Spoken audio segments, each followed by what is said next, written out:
Nous voici donc au mois de juin, le 6e mois de l'année, déjà la mi-année.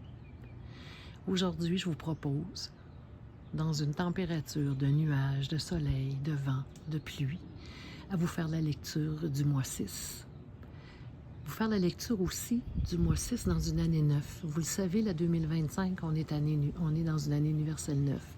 Et je terminerai en vous parlant de l'ange Ariel qui nous accompagne en ce début d'année.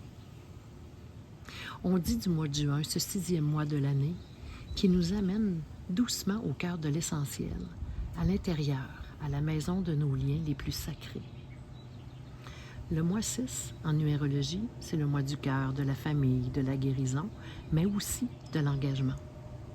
Le 6 vient nous parler d'amour, oui, mais d'un amour mature, un amour qui choisit, qui porte, qui assume.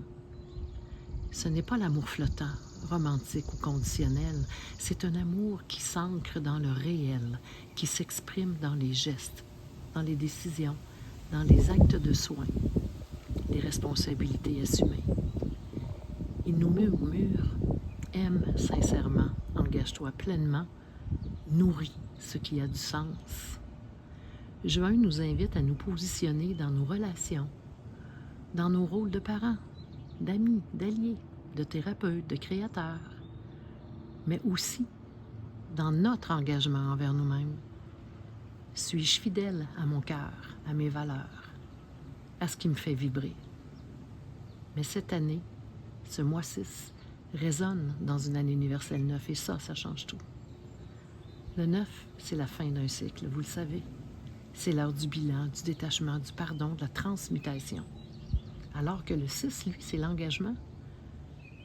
Donc, la rencontre de la libération du 9, qu'est-ce que ça donne? Ça donne un message qui est puissant. Alors, on te demande de t'engager pleinement là où ton cœur sait qu'il est chez lui. Et libère-toi là où tu restes par peur ou par habitude.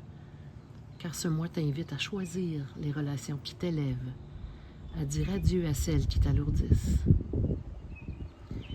T'engager corps et âme dans ce qui est juste pour toi et à te désengager de ce qui t'épuise. Honorer tes valeurs profondes, même si cela demande de poser des limites. Ce n'est pas toujours confortable car le 6 ressent tout.